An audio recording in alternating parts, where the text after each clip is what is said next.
میں انجینئر سے گزارش کرتا ہوں بس، کیونکہ یہ بار بار ٹاپک آتا ہے، مجھے ایک دفعہ اپنے سامنے بیٹھ تو یہ کبھی خوشبو لگا کے انشاءاللہ سوچ رہا ہوں یا تو دوبارہ جلن چلا جاؤں. میں مناظرہ نہیں کروں گا.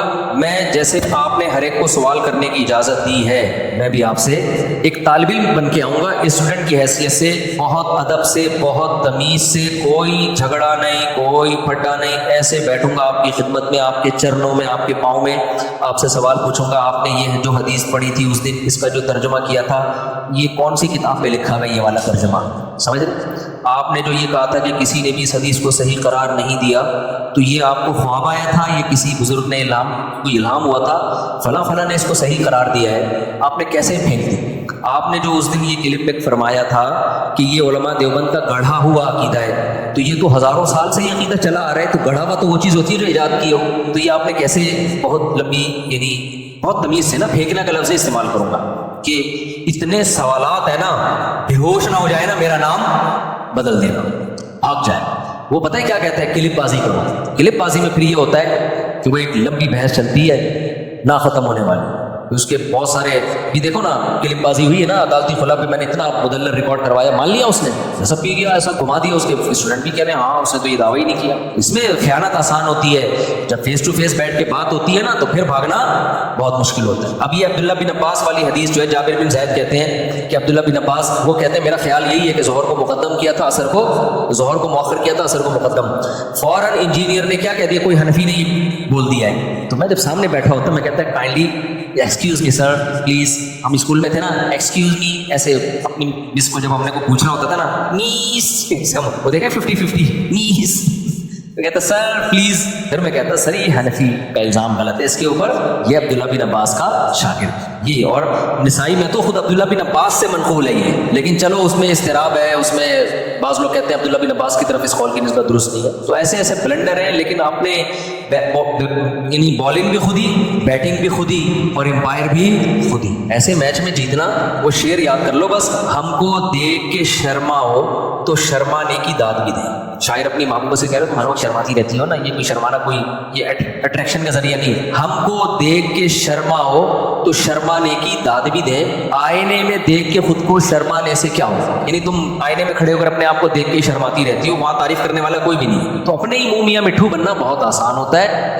کبھی خوشبو لگا کے آپ انڈا موڑاؤ، ہمارے سامنے بیٹھ جاؤ یا ہمیں اپنے سامنے بیٹھنے دو، پھر ہم دیکھیں گے ان دلوں میں تیل کتنا ہے، کتنا علمی کتابی ہے. دیکھیں اسلام میں 5 نمازوں کا مطلب ہی 5 وقتوں پر ہے. ایک وقت میں 2 نمازیں ایک ہی کہلاتی ہیں وہ، کیونکہ کوئی ٹینشن تو ہوئی نہیں نا پھر اس میں. تو 5 نمازوں کا مطلب 5. اور حدیث جبریل میں بھی ہے کہ نمازوں کے اوقات نبی صلی اللہ علیہ وسلم نے بتائے ہیں، ایک نماز دوسری نماز کے وقت میں داخل نہیں ہو سکتی.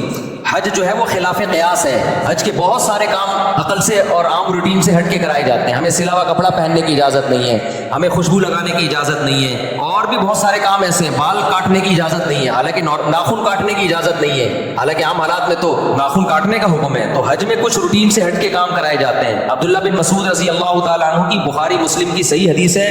عبداللہ بن مسعود جو نبی کے سفر حضر کے ساتھی ہیں، فرماتے ہیں اللہ کے نبی نے کبھی بھی 2 نمازیں اکٹھی نہیں پڑھی ہیں سوائے حج کے موقع کے. کبھی بھی 2 نمازیں اکٹھی نہیں پڑھی ہیں آپ نے. لوگ کہتے ہیں کہ عبداللہ بن مسعود کو پتہ ہی نہیں ہوگا کہ سفر میں ہو سکتا ہے ان کے سامنے نبی نے پڑھی ہو، نبی نے یعنی جب پڑھی تھی تو اس وقت وہ سفر میں نہ ہو. تو یہ بات بھی غلط ہے. عبداللہ بن مسعود سے صحیح سند سے یہ بات بھی ثابت ہے کہ آپ نے فرمایا کہ نبی نے سفر میں 2 نمازیں اکٹھی پڑھی ہیں. ایک طرف ابن مسعود کہہ رہے ہیں کبھی بھی اکٹھی نہیں پڑھی، ایک طرف کہہ رہے ہیں پڑھی ہیں. اس کا مطلب جب پڑھی ہیں اس کا مطلب کچھ اور ہے، اور نہیں پڑھی ہے اس کا مطلب کچھ اور ہے. جو پڑھی ہیں وہ ایسے پڑھی ہیں کہ ظہر کو مؤخر کیا آخری وقت میں پڑھا، اور عصر کو مقدم کر کے اول وقت میں پڑھا. اس طرح سے پڑھنا ثابت ہے. یہ جو بخاری مسلم کی حدیث ہے نا، اس میں اب انجینئر نے بہت بڑا بلنڈر کیا. میں آپ کو بتا رہا ہوں نا کہ مجھے وقت ملے دعا کرو، اس کو میں ایسا ایکسپوز کر سکتا ہوں الحمدللہ کہ، لیکن اس کے اسٹوڈنٹ ڈھیٹ بہت ہیں. مسئلہ ان کے ساتھ ہی ہے، اتنے بڑے بڑے بلنڈر یہ آدمی کرتا ہے. اس نے پتہ ہے کیا کیا ہے؟ دیکھو عبداللہ بن عباس کی حدیث ہے جس میں آتا ہے کہ عبداللہ بن عباس رضی اللہ تعالیٰ عنہ درس دے رہے تھے، نماز کا ٹائم جا رہا تھا، تو کسی نے کہا کہ آپ نماز پڑھائیں، تو عبداللہ بن مسعود نے اس کو ڈانٹا،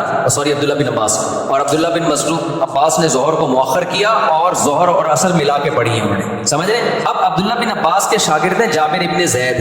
اچھا احناف بھی اس کے قائل ہیں. عبداللہ بن عباس سے پوچھا گیا تو انہوں نے فرمایا نبی نے اسی طرح 2 نمازیں اکٹھی پڑھی ہیں، بغیر خوف کے، بغیر بارش کے، بغیر سفر کے. کوئی کوئی بھی عذر نہیں تھا لیکن نبی نے 2 نمازیں اس طرح سے اکٹھی پڑھی ہیں، تو میں نے بھی اس طرح پڑھی۔ اب عبداللہ بن عباس کے شاگرد ہیں جابر ابن زید، ان سے کسی نے پوچھا کہ شاید اس طرح سے پڑھی ہو کہ ظہر کو مؤخر کیا ہو اور عصر کو مقدم، یعنی دونوں نمازیں پڑھی اپنے ٹائم پر ہیں، لیکن چونکہ درس چل رہا تھا، ضرورت تھی، کبھی کبھار ایسا بھی کرنے میں کوئی حرج نہیں ہے، تو اس لیے عبداللہ بن عباس نے ظہر کو آخری وقت میں اور عصر کو اول وقت میں۔ تو جابر ابن زید کہتے ہیں کہ میرا بھی یہی خیال ہے۔ اب اس سے احناف کے موقف کی تائید ہو رہی ہے کہ کبھی اگر کوئی عذر ہو تو اول وقت میں پڑھنے کے بجائے آپ ظہر کو آخر وقت میں لے جاؤ اور عصر کو اول وقت میں لے جاؤ، تو یہ احناف کا بھی یہی موقف ہے۔ اس طرح سے آپ جمع کر سکتے ہیں۔ انجینئر نے اتنی بڑی خیانت کی ہے، اس نے کہا کہ وہاں کوئی حنفی بیٹھا ہوا تھا اور اس نے یہ تعویل کر دی کہ ظہر کو مؤخر کیا، عصر کو مقدم کیا، اور بھائی وہ جابر بن زید وہ عبداللہ بن مسعود کا شاگرد ہے، راوی ہے، وہ بتا رہے ہیں۔ تو میں انجینئر کے اندھے مقلدوں سے پوچھتا ہوں، عبداللہ بن عباس کی ایک حدیث کا مطلب وہ ہے جو ان کے شاگرد بتا رہے ہیں، اور ایک مطلب وہ ہے جو جہلم میں 15ویں صدی کا بندہ بیٹھ کے بتا رہا ہے، تو تمہاری عقل پہ تالے پڑ گئے ہیں، تم ایسے اندھے ہو گئے ہو کہ ان کا شاگرد جو عبداللہ بن عباس کو دیکھ رہا ہے یا دیکھ نہیں رہا، ان سے ابھی مجھے پورے الفاظ یاد نہیں ہے کہ وہ ڈائریکٹ ان سے روایت کر رہا ہے یا ان کا شاگرد ہے، لیکن وہ اس پہ حنفی شافی کی کوئی چھاپ نہیں لگی ہوئی، وہ بیان کر رہا ہے کہ ایسا ہی ہوا ہوگا کہ ظہر کو مؤخر کیا اور عصر کو مقدم کیا ہے، اس کو یہ کہہ کے اس نے ٹال دیا کہ کوئی حنفی بیٹھا ہوا تھا اس نے یہ تعویل کر لی، اور یہ سارے اندھے بیٹھے ہوئے ہیں کہہ رہے ہیں ہاں کوئی حنفی بیٹھا ہوا تھا اس نے۔ عبداللہ بن عباس کا شاگرد جو مطلب بتا رہا ہے وہ مطلب اندھی تقلید ہے، اور انجینئر جو مطلب اپنی طرف سے تھوپ رہا ہے کہ ظہر کو قضا کر کے انہوں نے عصر میں پڑھی ہے۔ اگر اس حدیث کا یہ مطلب بیان کیا جائے نا بغیر عذر بغیر وجہ کے ظہر کو عصر کے وقت میں پڑھا ہے، تو پھر یہ عصر کی نماز کی جو حفاظت کا قرآن نے حکم دیا، حافظوا علی الصلوات والصلاۃ الوسطی، خصوصاً درمیانی نماز کی حفاظت کرو، اس کا مطلب کیا ہے پھر؟ اور وہ جو حدیث جبریل میں آتا ہے ظہر کا وقت یہاں سے یہاں تک، عصر کا وقت یہاں، یہ اس کا مطلب کیا ہے؟ بغیر کسی وجہ کے بھی یہ جائز ہے، تو نمازوں کی حفاظت کے بارے میں قرآن کی اتنی آیتیں ہیں کہ والذین هم علی صلواتهم یحافظون، ایمان والے اپنی نمازوں کی حفاظت کرتے ہیں۔ عبداللہ بن مسعود کہتے ہیں اس کا مطلب ہے نماز اپنے ٹائم پہ پڑھتے ہیں، تو عبداللہ بن عباس اتنی بڑی غلطی کریں گے؟ اور یہی تعویل بڑے بڑے علماء نے کی ہے۔ اہل حدیث علامہ شوکانی اہل حدیث عالم ہیں، انہوں نے یہی مطلب بیان کیا کہ ظہر کو مقدم کیا تھا اور عصر کو ظہر کو مؤخر کیا اور عصر کو مقدم